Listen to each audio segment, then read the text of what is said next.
Hello everyone, welcome to Instrumentation Lectures. We had completed our discussion on phase angle measurement and some common instruments used for that in the last lecture. From this lecture onwards, we will be talking about frequency measurement and the various instruments used for the purpose. So let's start our lecture.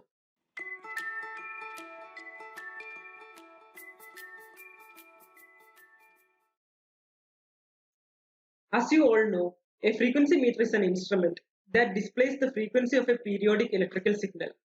Various types of frequency meters are used. Many are instruments of the deflection type.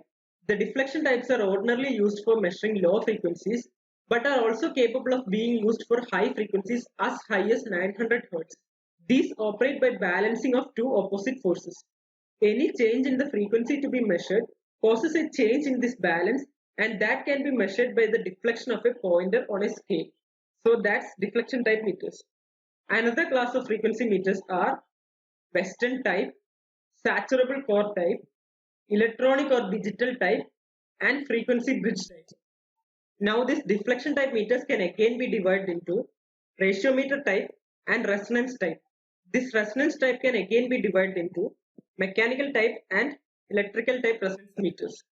Now this electrical type resonance meters can again be divided into ferromagnetic type and electrodynamometer type. We will be discussing about frequency bridge type and electrodynamometer type meters in this lecture. So jumping to the first one, Wayne's bridge. Wayne's bridge is a type of AC bridge used for frequency measurement.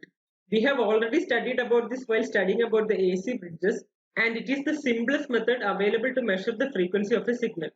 The bridge measures frequencies from 100 Hz to 100 kHz with an accuracy range of 0.1% to 0.5%. Now, since we had already discussed the details of this bridge in an earlier lecture, I am just directly writing the relevant equations.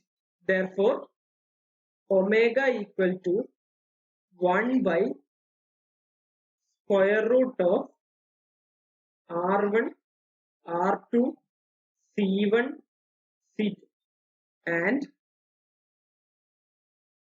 R4 by R3 equal to R2 by R1 plus C1 by C2.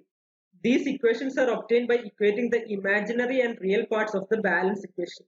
I hope you remember that. Substituting this omega equal to 2 pi f, where f is the frequency, we will get the frequency directly in hertz as f equal to 1 by 2 pi square root of R1 R2 into C1 C2. Now usually the slider of resistances R1 and R2 are mechanically coupled so that R1 is always equal to R2. This simplifies the equation as R1 equal to R2, then F equal to 1 by 2 pi into R1 square root of C1 C2 or 1 by 2 pi R2 into square root of C1 C2. Now if C1 equal to C2 equal to some fixed value, then the equation further reduces to F equal to 1 by 2 pi RC, where R equal to R1 equal to R2. So you can see that R1 equal to R2 and C1 equal to C2.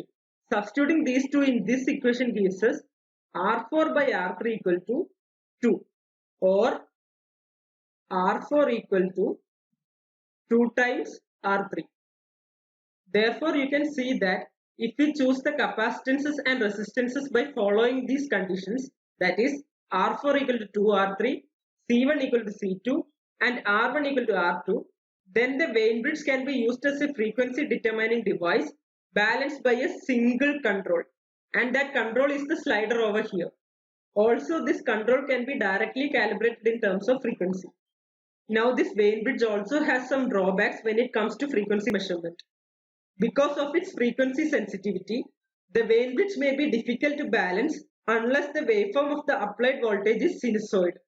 Also, Since the bridge is not balanced for any harmonics present in the applied voltage, the harmonics will sometimes produce an output voltage masking the true balance point. This difficulty, however, can be overcome by connecting a filter in series with the null detector. Next, we will be discussing about electrodynamometer type frequency meter. This meter is extensively used in power systems for frequency monitoring. Here is the schematic diagram for the meter. It consists of fixed coils, a moving coil, inductors and capacitors. The fixed coil is divided into two parts, that is fixed coil 1 and fixed coil 2. The two fixed coils along with the inductors and capacitors form two separate resonance circuits. You can see that the fixed coil 1 is in series with an inductance L1 and capacitance C1 forming a resonance circuit of frequency say F1. The L1 and C1 are so selected that the frequency F1 lies slightly below the lower end of the instrument scale. That is, suppose we need to design a frequency meter to measure frequencies in the range 40 to 60 Hz, then the frequency F1 should be slightly less than 40 Hz. Now, fixed coil 2 is in series with inductance L2 and capacitance C2 forming a resonance circuit of frequency F2 slightly higher than the upper end of the frequency scale. That is, if the scale of the instrument is 40 to 60 Hz, then F2 should be slightly higher than 60 Hz. So in a nutshell, we can say that one resonance circuit is tuned for minimum frequency resonance, say 40 Hz, and the other LC circuit is tuned for maximum resonance frequency, say 60 Hz. Now coming to the operation, the two parts of the fixed coil are so arranged that their return circuit is through the moving coil. The torque on the movable element is proportional to the current through the moving coil, and this current is the sum of the currents in two parts of the fixed coil. For an applied frequency, within the limits of the frequency range of the instrument, the circuit of fixed coil 1 operates above the resonant frequency with lagging current I1 through it. I1 lags behind the applied voltage because if you remember your network theory classes, we have learned that above the resonant frequency, inductive reactance is greater than capacitive reactance. That is, for LC circuit 1, XL is greater than XC. That is, omega L1 is greater than 1 by omega C1 implies the net reactance is inductive, which implies current is lagging. Now the circuit of fixed coil 2 operates below the resonance frequency. This means that for LC circuit 2, XL is less than XC, which implies omega L2 is less than 1 by omega C2, which implies that the net reactance is capacitive and the current is leading. That is, the current I2 leads the applied voltage. So you can see that one fixed coil is inductive and the other is capacitive. Therefore, the torque produced by the two currents I1 and I2 act in opposite directions on the moving coil, and the resulting torque is a function of the applied frequency. The controlling torque for the instrument is provided by a small iron vane mounted on the moving system. Now for calibration, suppose the scale range of the instrument is 40 to 60 Hz.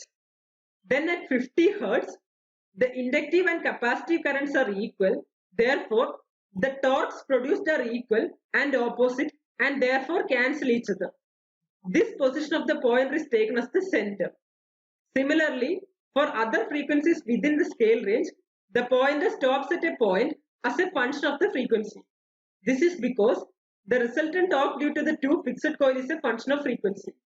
An important point to note is that the instrument scale spreads over an angle of about 90 degrees.